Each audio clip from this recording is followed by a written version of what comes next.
집중 토론 리얼 토크로 이어가겠습니다.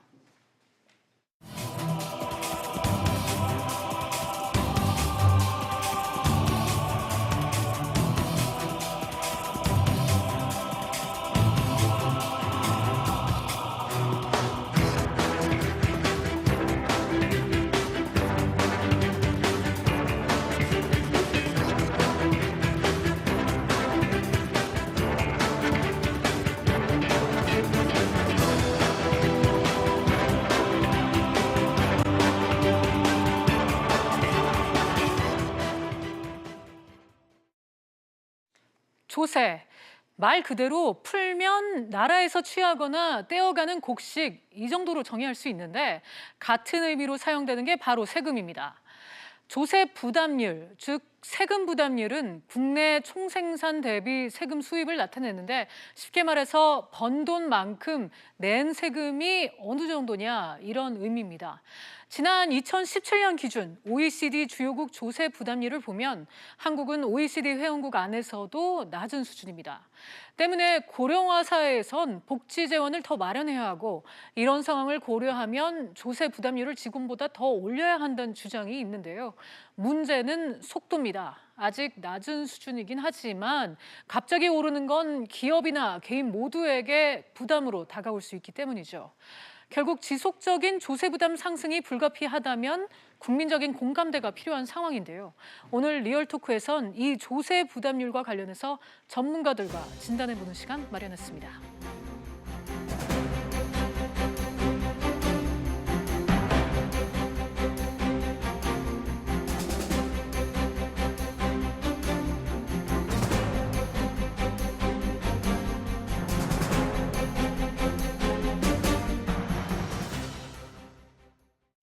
전문가 두 분 모셨습니다. 안창남 강남대 세무학과 교수 그리고 김영준 명지대 인문교양학부 교수와 얘기 나눠보도록 하겠습니다. 네, 일단 안 교수님, 지난해 국민들의 조세 부담률을 보니까 사상 최고를 기록을 했는데 왜 이렇게 늘어난 건지 국민들이 궁금해할 것 같습니다. 네, 작년도에 세금으로 거둬들인 금액이 378조 원 정도 되고요. 네.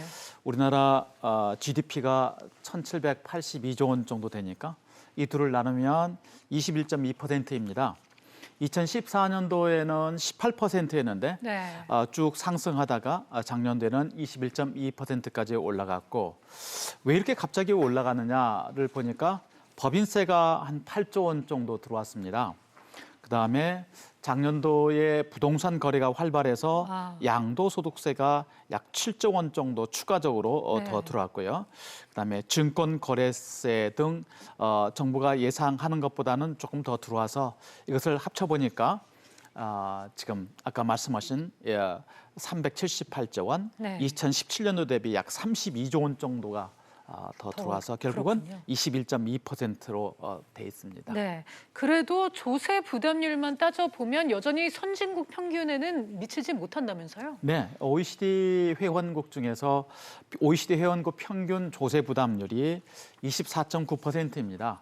그래서 조세 부담은 우리 국내 GDP에서 국세와 지방세를 더한 기준인데 우리나라가 매우 낮습니다. 네.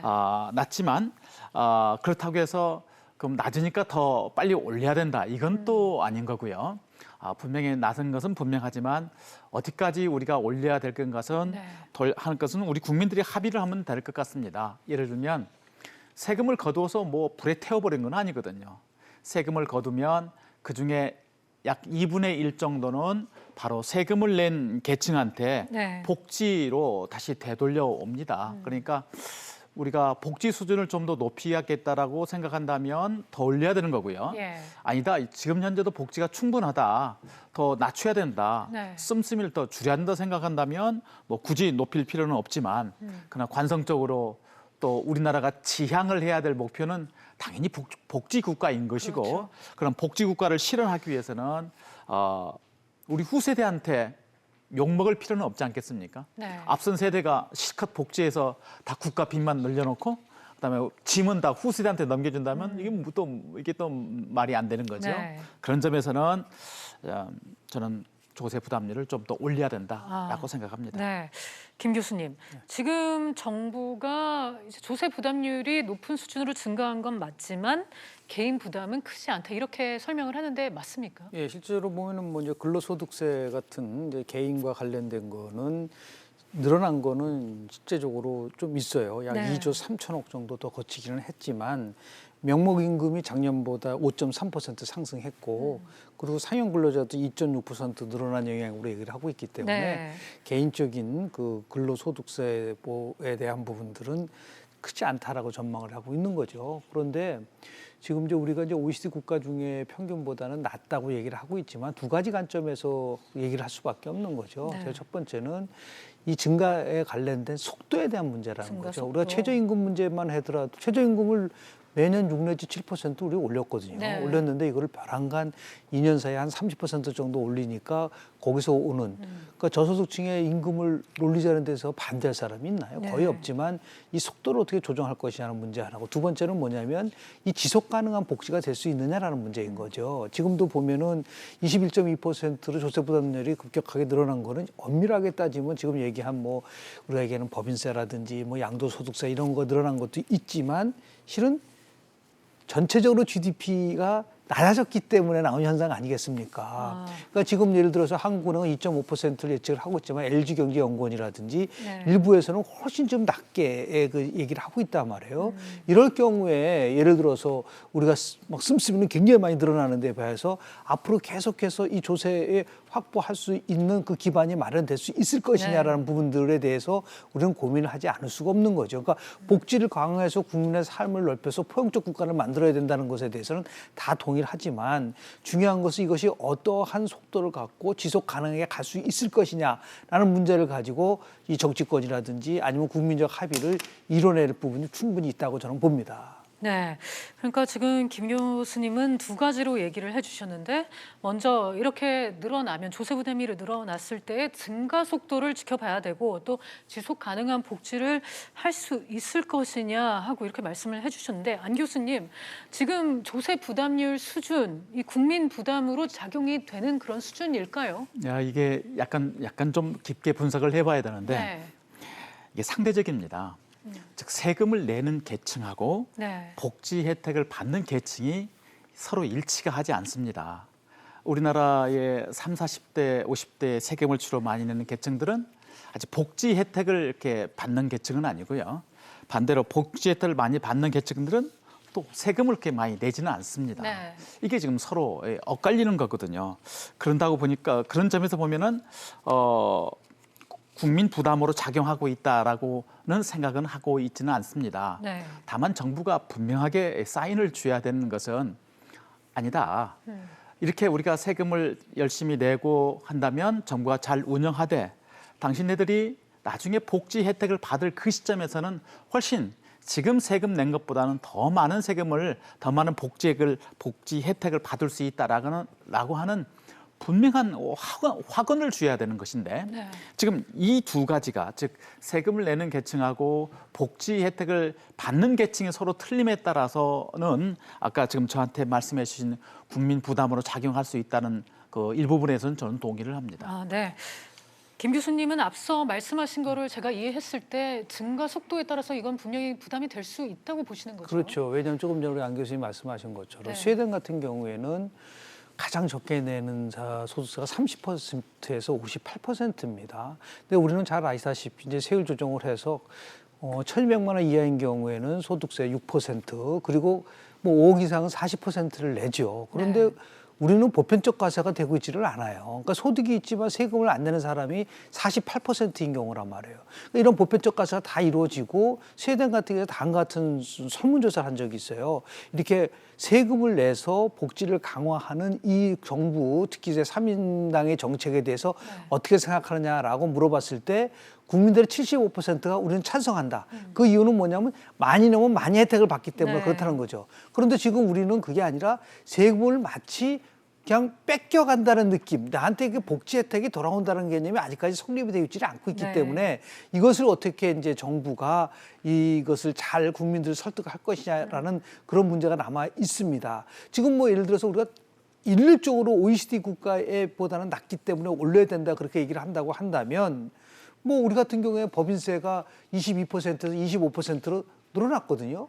자, 미국 같은 경우는 33%에서 더 훨씬 낮아졌지 않습니까? 네. 그러니까 법인세 비율로만 본다면 우리가 OECD 국가 중에서는 거의 탑에 해당이 된단 말이에요. 그러니까 이것이 여러 세금이라는 것은 그 나라가 처해 있는 환경이나 이런 걸 가지고 봐야지 이것을 무조건 OECD 국가 평균에 딱 갖다 놓고 가져가라라고 했을 때는 문제가 있을 수도 있고 또 하나는 뭐냐면 최근에 그 경실련에서 문재인 정부 2년에 대한 평가 부분을 발표를 했을 때 물론 그 부분에 동의하는 부분도 있고 동의하지 않는 부분도 있지만 네. 자꾸만 이게 중남미 좌파 정당으로 간다라고 얘기하는 이 부분이 다 관련이 있는 거예요. 복지 강화의 문제, 조세 부담의 문제 이것을 이제 국민들에게 어떻게 정부가 잘 설득을 해서 네. 속도를 잘 조절해 가서 결국 뭐냐면 합의를 이끌어낼 수 있느냐라는 그런 리더십이 필요할 거라고 저는 봅니다. 네. 정부는 일자리와 경기 상황, 특히 저출산, 고령화에 따른 재정 지출은 불가피하다는 입장입니다. 다시 말해서 조세 부담률이 지금보다 계속 더 오를 수밖에 없다는 얘기인데요. 일단 정부 입장 들어보고 오겠습니다. 재정 여력이 있다면 적극적인 재정 운용을 통해 경기 둔화의 위험에 선제적으로 대비하고 일자리 양극화, 저출산, 고령화 같은 구조적인 문제에 본격적으로 대응해야 합니다. 네, 안 교수님 지금 문재인 대통령의 발언 어떻게 보셨습니까? 예, 맞죠. 우리나라가 고령화 사회로 가면서 네, 또 그분들이 우리나라 건국부터 해서 6.25 동란을 거치고 산업화, 민주화 시대에 오는 그분들이 사실은 자기들이 노령화 시대에 어떤 뭐 재원을 마련할 틈이 없었지요.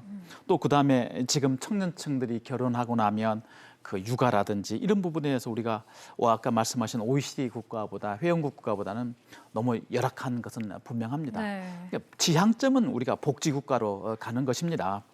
근데 자꾸만 말씀을 드리지만은 그게 그냥 공짜로 된다는 것은 절대 네. 아닌 것이죠. 우리 사회가 이 민주주의를 한 지가 이렇게 일천해서 내가 세금을 내는 것을 내가 되돌려 받는다. 이것이 아직 우리 피부적으로 느끼지는 아직 못하고 있습니다. 유럽 같은 데는 3대, 4대에 걸쳐서 세금을 많이 내면 그 혜택이 자기 자손들한테 오는 걸 분명히 있는 걸 보고 있지 않습니까? 네. 우리나라는 그렇지 않아서 약간 멈칫하고 있는 것 같지만 그러나 첫 번째는 부익부 빈익빈 현상이 우리가 심화되고 있고 청년 일자리가 우리 부족하고 노령화 사회가 계속되고 있고 네. 이런 관점에서는 정부가 적극적으로 재정 지출을 할 필요는 있다. 그 재정 지출을 할 필요는 있지만 그럼에도 불구하고 국가 재정 건전성을 위해서는 아까 약간의 부담은 될 수 있을지 모르지만은 조세 부담률을 올려야 된다. 그다음에 우리나라는 무엇보다도 이 필생의 과제인 이 통일 비용이라는 게 있습니다. 이것을 지금 대비 준비도 하지 않는다는 것은 이건 정부가 저것은 이게 임무를 갖다 포기한 거라고 생각합니다. 이런 걸 비교해 봤을 때는 증세하는 방향으로 가되 이것을 어떻게 상대적인 공평을 유지할 것인가 하는 문제는 그건 정부의 이제 능력에 딸린다고 저는 생각합니다. 그래서 지금 정부가 지금 재정 확대를 해야 된다고 되는 이유가 크게 두 가지입니다. 일자리 그리고 고령화인데 그래도 김 교수님 이에 대해서 우려의 시각은 분명히 있거든요. 있죠. 예를 네. 들어서 재정 확대를 통해서 복지를 강화하는 것에 대해서 원론적으로 찬성이 되지만 네. 문제는 두 가지 면에서 우리가 꼭 짚고 넘어가야 될 부분이 있습니다. 우리 조세 부담률이라는 거 말고 국민 부담률이라는 지표가 있거든요. 네. 국민 부담률은 이제 경상 GDP에서 조세와 더불어서 사회 보장 사회복지. 기여금이 네. 차지하는 걸 얘기를 합니다. 우리가 네. 지금 2016년도 기준 26.2%, 미국은 25.9%예요. 우리가 좀 높다는 얘기죠. 그러니까 복지가 강화되면 강화될수록 이제 사회보장 기여금이 높아진단 말이에요. 예. 근데 문제는 뭐냐면 우리가 성장이 계속해서 지속 가능한 성장이 이루어진다면 재정 확정이 이루어지면 좋은데 문제는 뭐냐면 현 정부가 추구하는 여러 가지 경제 정책이 엄밀하게 따지면 자꾸만 일자리를 창출하지 못하고 그냥 쏟아붓기만 하고 효과를 나오지 않는다고 한다면 이거를 조금 더 효율적으로 운영할 필요가 있지 않겠느냐. 그러니까 네. 정책 기조를 좀 바꿔서 소득 주도가 아니라 성장 주도 재정 확대로 가야 된다. 네. 그래야지만 이게 어느 정도 균형이 맞춰질 수 있는 것인데 네. 성장은 둔화되는데 재정만 확대된다고 했을 때 올 수 있는 부담감을 원칙론적으로만 복지를 강화해야 된다. 네. 그건 누구나 할 수 있는 거죠. 네. 그러니까 그러한 조건 속에서 어떻게 이것을 효율적으로 운영할 것이냐라는 것들, 이것은 결국은 한 정부가 독자적으로 할 수 있는 건 아니에요. 그래서 정치적으로 국회에서 여야가 함께 이 부분에 대해서 대화하고 타협해서 조율을 따지는 거. 제가 스웨덴을 수차례 방문을 했을 때 거기 담당자들의 얘기는 뭐냐면 복지는 특정한 정파의 전유물이 아니다. 여야 보수와 진보가 같이 할 수 있어야지만이 시너지를 낼 수 있다는 얘기를 하고 있거든요. 그런 의미에서 단순한 경제와 복지 재정적 측면이 아니라 이것이 우리 정치 과정과 같이 맞물려 돌아가면서 합의를 이끌어낼 수 있는 이러한 합의 민주주의 틀 속에서 이 문제를 풀어가지 않으면 끊임없는 이 문제를 가지고 또 갈등이 심화될 수밖에 없다라는 말씀을 좀 지적을 하고 네, 싶습니다. 안 교수님, 지금 김 교수님이 말씀하신 거에 대해서 어떻게 생각하시는지 궁금한데 이 성장은 지금 계속해서 둔화되고 있는 상황에서 이 재정 강화한다고 과연 효과가 나올 수 있을 것이냐? 이제 그게 저는 뭐 정치는 잘 그것을- 모르고요. 네. 저는 세금을 하는 사람 입장에서 생각을 해보면 네. 아까 말씀하시는 게 그게 뭐 낙수 효과라고 하는 것입니다. 감세를 해주면 성장이 된다. 네. 우리가 그럼 이명박 박근혜 정부 때 감세를 했는데 경기가 뭐 성장했습니까? 그렇진 않거든요. 두 번째, 일본하고 미국이 우리 아까 말씀하신 뭐 조세 부담률, 국민 부담률이 이렇게 우리나라 근사치인데 왜 우리는 미국을 쳐다보지 않고 그렇게 하느냐? 미안하지만 미국하고 우리나라는 너무 이 시장 차이가 있습니다. 미국은 급하면 자기 화폐 발행을 하면 됩니다. 우리는 그렇지 않거든요. 그러니까 크게 보면 미국식의 어떤 그런 사회 시스템하고 유럽식의 사회 시스템 전 세계적으로 두 가지입니다. 유럽식의 사회 시스템은 고부담, 세금을 많이 내고 고복지를 받는 거고 미국식은 뭐 아시다시피 뭐 아프면 이제 별다른 기초적인 의료 보험조차도 받지도 못하는 거거든요. 그러니까 이것을 큰 그림에서 봐야 된다는 건 맞지만 이걸 모두 정치권으로 들고 가서 거기서 합의해 봐야 된다는 그것도 맞지도 않는 거고 또 우리 국회 형편에 이걸 정치권으로 들고 들어간 이상 이게 뭐가 되게 될지도 사실 궁금합니다. 명확한 것은 이건 국민들이 판단을 해야 됩니다. 네. 내가 내 수준이 이 정도 되면 나는 내겠다. 세금이라는 것은 의무도 되지만 권리도 되는 거거든요. 네. 근데 이것을 망각하고 다른 식으로 얘기한다면 나는 세금 덜 내고 복지는 많이 받겠다. 이것에 다른 말도 아닌 게 돼버리는 네. 것이죠.